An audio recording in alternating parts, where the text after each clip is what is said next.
welcome to Not Just Crew and the NJC Financial Team. Now, finances is one of the biggest items in our mailbag, so we put together a team of financial experts, all of which are ex-crew, so we'll be concentrating on savings, pensions and mortgages. Now, Simon Bishop will be our pension expert. Nathan Oxendale will be looking after your mortgages, particularly crew mortgages. So this episode is pretty much just to introduce you to them individually, and later in the next couple of months we're going to be having a live question and answer session where you can ask guys any questions you wish, particularly on pensions and mortgages. Now, when I first joined the airlines, pensions were the last thing on my mind, even though I was paying a large amount of my salary into it. Mortgage on the hand was something I needed to sort out pretty quickly, and there really wasn't anything around designed for cabin crew. So have a listen to those guys. They are independent experts in their field, and they've come to join Not Just Crew as an advisory panel, but they do sell their own products as well. The links are down below. So enjoy these two. I say this is one of our biggest items in our mailbag.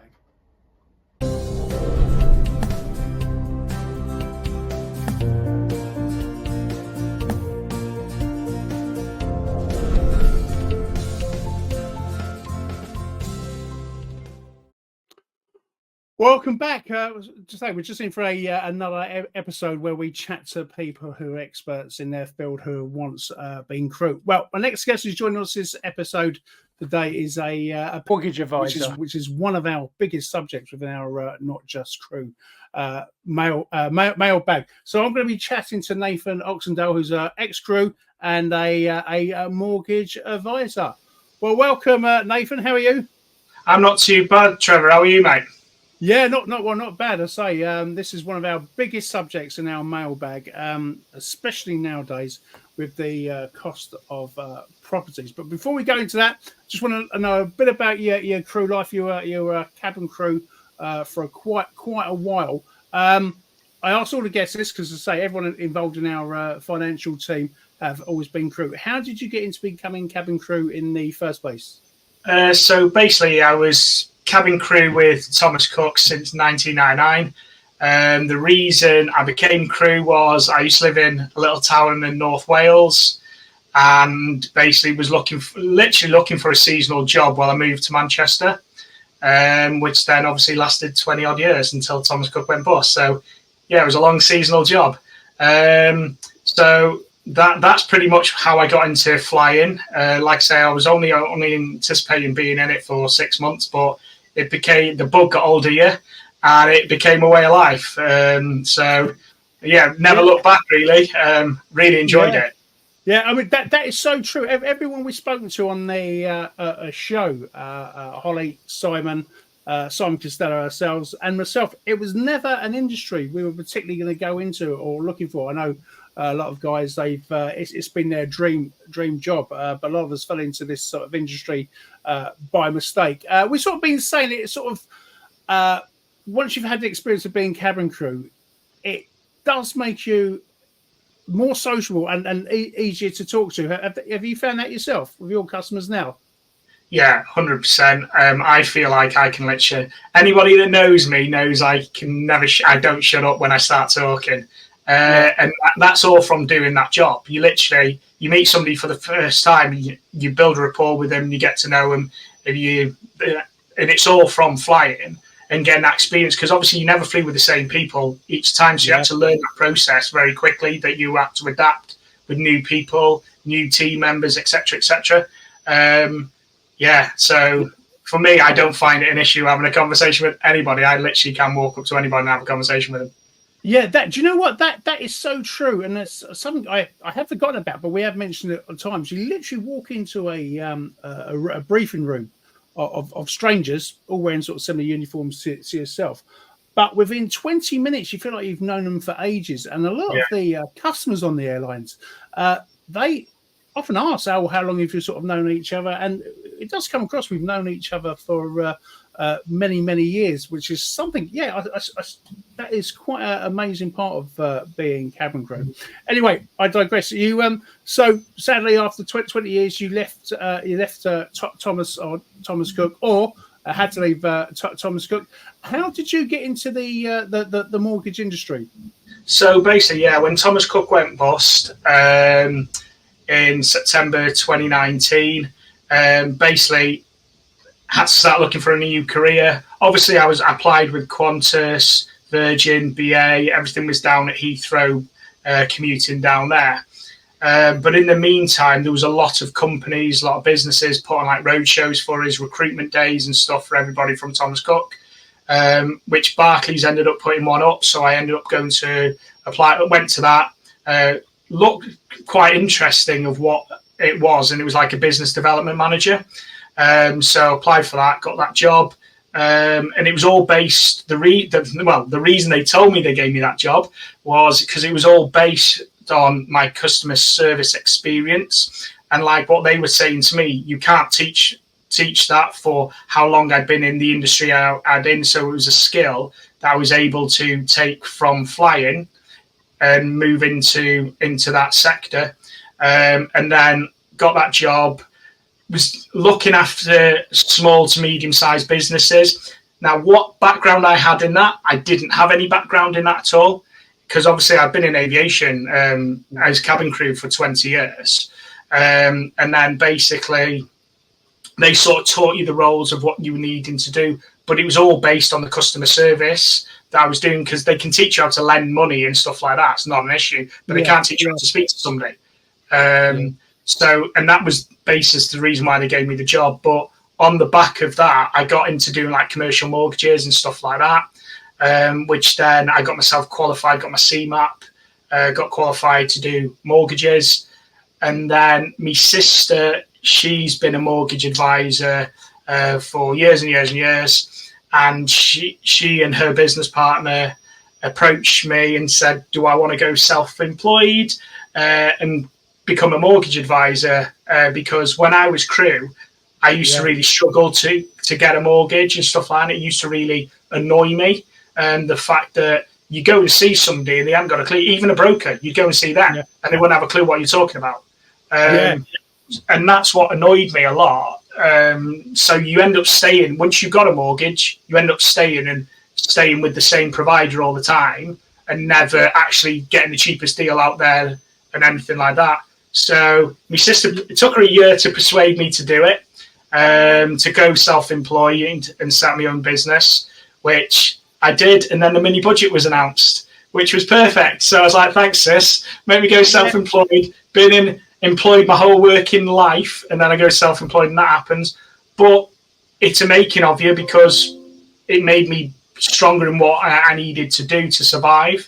But I find it, being a mortgage advisor, because the majority of my clients are cabin crew, because that's what I specialise in doing, is looking after cabin crew and pilots, obviously. But so that's what I really specialise in, and I've even managed to change some lenders' outlook of how they treat or look at cabin crew's income, because a lot of them literally just look at your basic and that's all they're concerned about, which obviously, as you know, as crew, your basic's only a small portion of what you earn. The majority of what you earn is flight pay, commission, etc., stuff like cop payments and whatnot. But a lot of lenders now will take those into consideration. But I know which lenders will take and what percentage of that they'll take, because some lenders may take it at 100%. Some lenders may only take it at 40% or at 60%. Well, I was going to say, I mean, the mortgage has been one of the biggest items in our mailbag from both young crew and an older crew, especially sort of living around in the southeast or around airports where sort of prices seem to be particularly expensive. I was going to say, there's so many different products out there, and as you mentioned, a lot of the industry, a lot of the financial industry do not understand the whole lifestyle and sort of financial workings out of crew in terms of their wages, which you've sort of mentioned. Crew have been looking for, this is why you're not just crews, a mortgage expert, and we're so glad to have you on board, because as I say, hopefully we'll be doing a live workshop soon. But say, mortgage is the biggest thing in our mailbag. What are the? I was going to say what is it that financial lenders don't particularly like about Crew? Why has it always been an issue for cabin crew to get a mortgage? A lot of it is because they don't understand how crew are paid. It's as simple as that.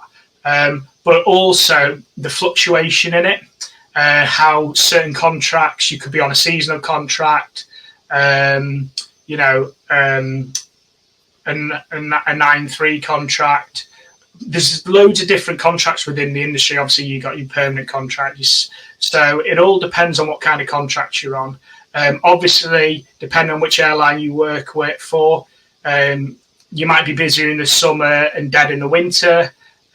So a lot of those come into factor with how lenders look at cabin crew, and that's pretty much they're scared of how cabin crew are paid. But that's not all of the lenders. Some lenders will have no issue with looking at cabin crew's income.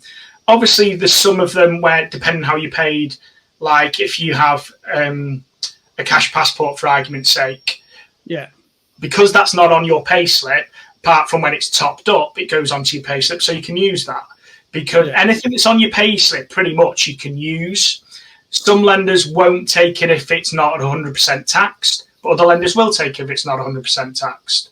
So it's finding on your criteria based on the individual's criteria, because obviously everybody's different depending on how much liabilities you have and stuff like that. Depends on how much of that income we need to use and how much you're looking to borrow. So on an individual basis, because obviously it depends on your circumstances. But if you're looking at the broader picture, then for cabin crew, basically what's on your payslip, you should be able to use. As long like I say, with some lenders, if it fluctuates before more than 10% each month, then they might not take an average of that. They may take an average of the two that is similar. But again, it's trying to educate them because, like I say, I've had one lender that has changed their policy completely where they wouldn't look at cabin crew or they'd look at their basic. Yeah. They'll now take 60% of your additional income, i.e. your flight pay, your commission, away from base allowances, all of that they'll take into consideration. Even with Qantas, where they have their breakfast, lunch and dinner, because it says breakfast, lunch and dinner on it, a lot of lenders, because that's classed as basically food, they put you in the same category as if you were a lorry driver or an Ellison's coach driver, where they get £10 or £20 per trip to go to the services. But it's completely different because your income from that is a lot more than 20 quid. Oh, yeah. It's educating the lender to say, well, have a look at this, seriously, and use rationality behind it, which then lenders will do that. But that's the good thing about coming to speak to somebody like myself, a broker, with the knowledge to have that conversation with the lender. Because if obviously doing it yourself, you don't have the opportunity to speak to an underwriter or anything like that, where people in my industry do. And they'll have that opportunity to have that conversation, as long as they understand it themselves, obviously. Yeah, of course. Let's go interject there. The trust is a big issue. We've sort of seen people lose their houses. So I've discussed in previous episode about fear of being scammed. How can you tell a scammer from a genuine mortgage advisor? We know you're safe because you're with Not Just Crew. But I was going to say, you've seen this, and this is a big worry because this is usually the biggest purchase that anyone will ever make is a mortgage. What should they be looking out for? Well, to be a scammer in a mortgage world, scamming as an advisor, I'd find that very difficult to do that because we're regulated. It's same as aviation, you're regulating that format. So it's word of mouth is a good one. Obviously, if you've had some recommendations, you're going to trust that person over somebody you don't really know. But get to see their systems, get to see what it is they're doing. Because look at the branding, who they're using. But as a mortgage advisor trying to scam somebody, I would find that very difficult because they wouldn't have access to the lender's systems. Yeah. Whereas for myself, obviously I have access to the whole of the market, so I can bring up all these different lenders. And yes, like when I speak to my client for the first time on the phone, I never ask for any like bank statements or anything like that. First and foremost, obviously I'll ask for pay slips because I need to know what you're earning and to work out what your average of your last 3 months are to understand what your income is. But until you've met me and you're happy to proceed with me, I won't ask for any bank statements at all because I don't need to know what that is. I may ask for a credit report because obviously I need to know what your credit is. And whenever you're looking at mortgages anyway, you should always look at what your credit report is anyway. Because if there's any issue on your credit report, that can stop you from getting a mortgage straight away. And what we're talking about there, so things like defaults, CCJs, technical adjustments. Don't get me wrong. There's still lenders that you can still get a mortgage if you've got a default, CCJ, debt management plan, stuff like that. You can still get mortgages on those with having those situations in the background. But what you're really looking at is everything's right, your date of birth's right on it, that you haven't got any, basically, nobody's tried to take a credit card in your name that you knew nothing about, which ironically has happened to one of my clients who I look after his portfolio of like 16 buy-to-lets. He's never looked at his credit report. And I always get him to use this company called Check My File. So it gives you access to TransUnion, Equifax, and Experian. So it gives you access to all of those reports. And when he had a look at that himself, he noticed a couple of bank accounts had been opened in his name that he didn't know. So he was able to stop all that by looking at his credit report. It's like if you just want a free one, what's it called that you can use? I've seen Credit Karma can be quite a... there's like Clear Score that you can use, which is you can have a look at that, and you know, it's always good to have that looking at before you start looking at mortgages anyway, because it gives you the time to get those things changed if you need to be. Now, I'm not saying that everybody will have something on their credit report, but you should know what's on your credit report anyway. Yeah, well, it's certainly a lot easier to get than it was in the 80s and 90s, where I think you had to send off £2 and wait about 6 weeks for the credit report. Yeah, exactly. Which and by that point, it's out of date. Yeah, it's out of date. Now, a lot of crew, one of the sort of questions we do get, and hopefully we'll be able to ask them on a live as well, is it worth trying to source a mortgage product before you found the actual property that you're interested in, or is there something you can do just so you know where you stand, so maybe you can put an offer in on a house or before, or is it literally a case of finding a property and then going through all the process? So first and foremost, what you need to do is you need to get a decision in principle, a DEP or an agreement in principle or a mortgage in principle. They all mean the same thing. Each lender may call it one of those three. But it's essentially the same thing. So realistically, if you need to go and speak to a broker first, hopefully myself, and then what I'll do is I'll go and source that decision in principle out for you. And then that tells you what you can afford based on your latest 3 months pay slips.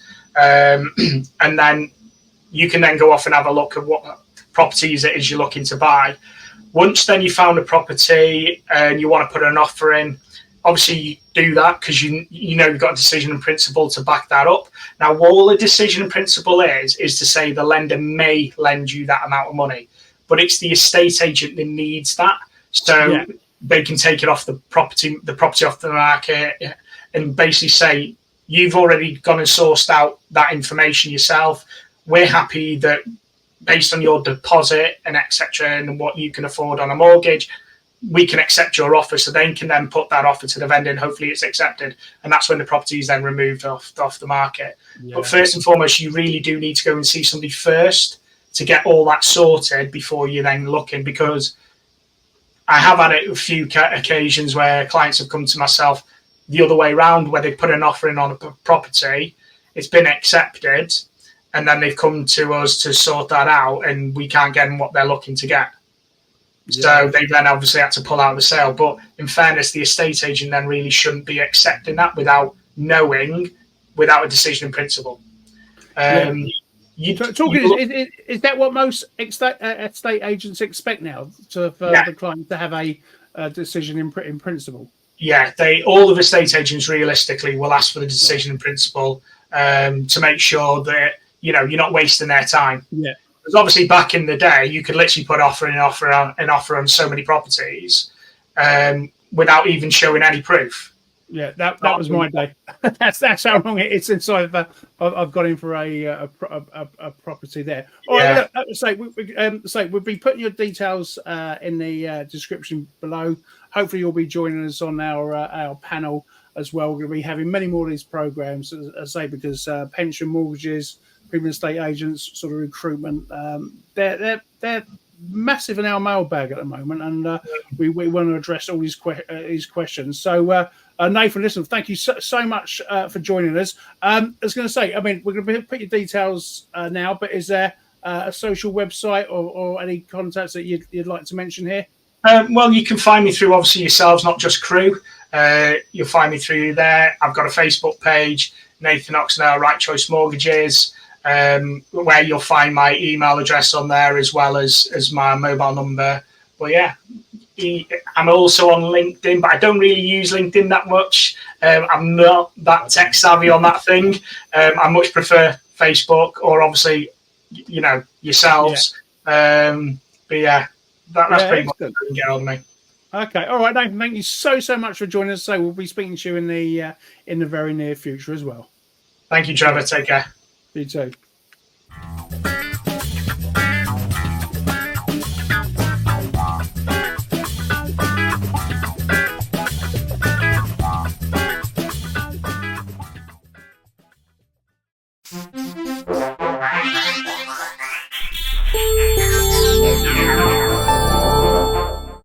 Five.